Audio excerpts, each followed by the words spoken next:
Yang Kakak rasakan tadi semasa dibuat hipno tadi, tadi itu hipno energi ya, hipno energi healing untuk apa?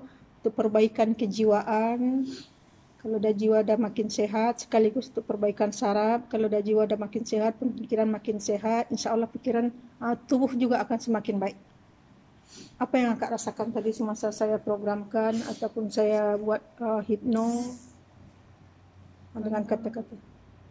Saat pertama penyakit, ya merasakanlah semuanya gimana aluran penyakit itu mengalir panas badan.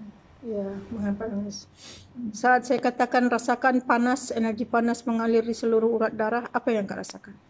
Memang terasa panas. Hah? Ada terasa seperti ada air mengalir sesuatu. Memang seperti itu. Memang terasa panas ya. Di tapak Ada tangan terasa- ya mengalir kan? Iya itu energi panas karena di urat darah kita tuh terlalu macam Kak punya tuh urat darahnya sejuk. Banyak aliran darah yang tersumbat sehingga saraf-saraf bermasalah, otomatis organ tubuh tidak berfungsi dengan baik. Apabila organ tubuh tidak berfungsi dengan baik, maka banyaklah timbul penyakit. Sakit perut, sakit jantung, mual, kepala sakit, semua badan rasa tak selesa, lemas. Ini berpunca daripada pemikiran tadi. Kadang kita terlalu banyak membebani pikiran tanpa kita sadari, itu selalu mengundang penyakit. Membuat kita jadi stres. Apabila ada stres, mulailah tegang tengkuk, kepala mula sakit, jamlah urat darah. Lepas itu terjadilah penyumbatan. Kalau sering-sering kita terjadi kita selalu stres seperti itu, membebani pikiran, maka makin banyaklah penyumbatan di pembuluh darah. Makin banyak penyumbatan di pembuluh darah, makin jam, makin matilah sel-sel darah. Apabila sel-sel darah mati, semakin banyak yang tidak berfungsi, maka organ tubuh akan semakin rosak. Makin banyak organ tubuh rosak, maka dia tidak berfungsi dengan baik. Jadi punca penyakit itu semakin banyak aliran darah kita tidak lancar, maka jiwa kita juga akan semakin kacau. Jadi apa saja yang Kak rasakan tadi? Ya, aliran seperti yang Kakak jawab tadi kan, merasakan gimana aliran penyakit itu keluar, penyakit itu berjalan gitu kan, dari kepala semuanya Kakak arahkan itu. Memang terasa panas, lagian pun terasa seperti ada gemetar gitu. Ya, masa saya sebutkan bayangkan cahaya putih ataupun energi cahaya putih turun dari langit bagaikan hujan lebat menyirami seluruh tubuh, itu apa yang Kak rasakan? Membuang semua penyakit? Terasa itu waktu ke kamera itu saya merasakan ada sesuatu yang perih di badan saya. Ya. Sesuatu ada yang seperti kita ada aliran kayak sentrum gitu. Sentrum ya, itu energi. Karena suara saya tadi itu dia sudah jadi obat. Nah, itu yang merasakan saya itu karena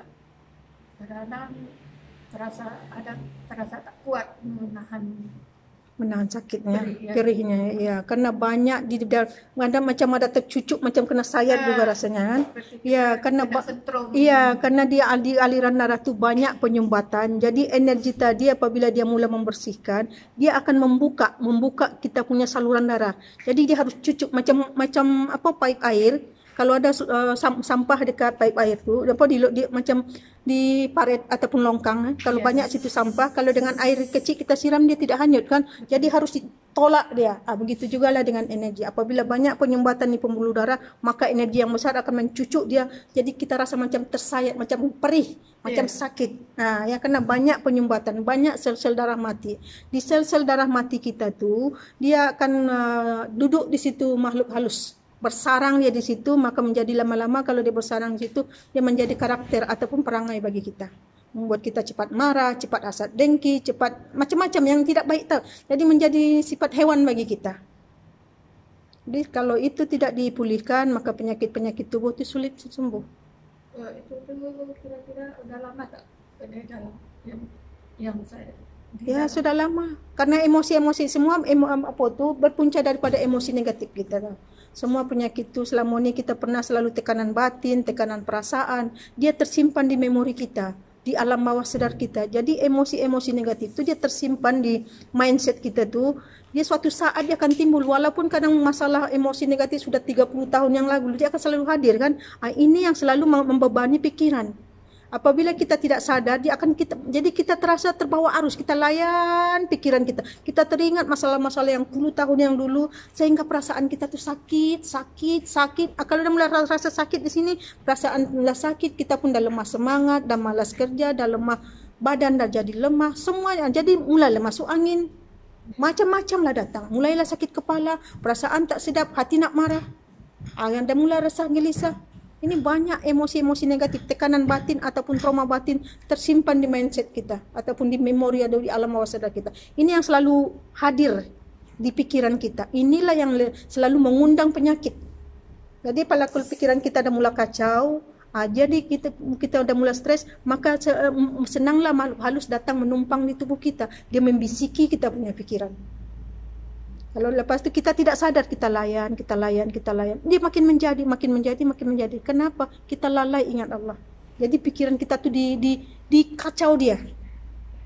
Jadi apa saja tadi yang akak rasakan setelah itu? Masa saya sebutkan tadi, bayangkan orang-orang yang pernah menyakiti hati. Ya, seperti hal-hal yang kakak itu kan, misalnya Kuatkan sedikit ya teman.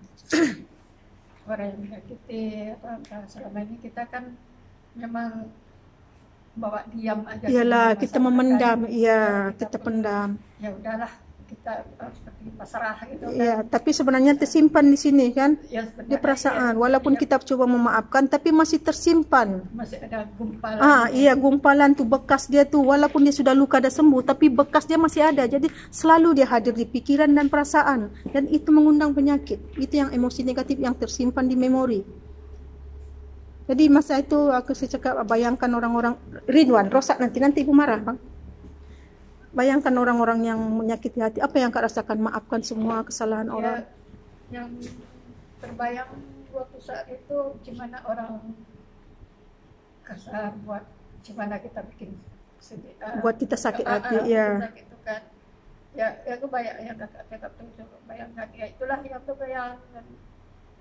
Ya gimana? Yalah, rasa sakit. Ya selama ini kita memendam kan. Kita mencoba untuk tidak mengingat, tapi selalu teringat. Bukan kita ingat-ingat, tapi dia selalu hadir. Kenapa? Bisikan-bisikan. Selalu lewat. Iya, nanti padahal masalah itu udah 40-30 tahun yang lalu dia hadir. Karena tersimpan. Residu dia tuh tersimpan di kita punya alam bawah sadar, di memori kita. Macam tadi bayangkan kedua ibu bapa di hadapan banyak dosa. Kedua orang ibu bapak, karena saya dari kecil tak sama mereka.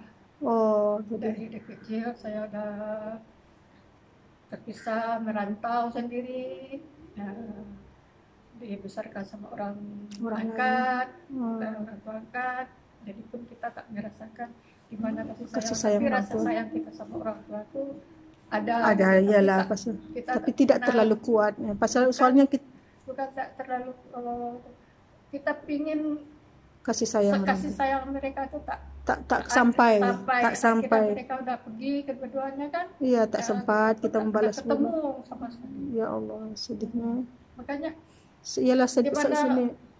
Wujud orang tua gimana, istilahnya kalau sekarang memori dia kan, seperti foto atau kalau macam tak ada sama sekali kan. Jadi kita tak ada kenangan dapat indah. Cerita dari kakak, dari adik, dari saudara gitu kan. Buat kita nih ada miripnya sama ibu, tadinya ada faktor-faktor bapak, tapi kita tak bisa, cuma kita bisa membayangkan mana kita tak dapat kita rasakan kasih sayangnya karena kita tidak pernah dibelai oleh orang tua. Kita dari kecil udah dari umur 4 tahun udah berpisah. Iyalah, udah pisah. Jadi kita tidak merasakan belayan, sedangkan kita sangat haus, sangat haus, sangat menginginkan. Belayan orang tua sendiri dengan orang lain itu tidak sama rasanya. Memang betul Kak. Jadi yang sampai saat sekarang ini walaupun setiap salat saya berdoa buat beliau kan, tapi rasa kita mau pingin berkumpul, ingin ya seperti kita sama anak-anak kita lah. Iya. Tak dapat sampai pun sampai saat ini. Jadi hanya bisa membayangkan kalau kita merasakan itu sama dia, banyak Yelah. hanya bisa berdoa gitu. Wajah pun sudah tidak kenal sampailah dia Tak meninggal. ada satu pun berbekas, biarpun memori, biarpun foto. Atau masa apa tu orang tua tak pernah cari kah setelah sudah membesar ke? Saya bisa cerita sedikit sama kakak.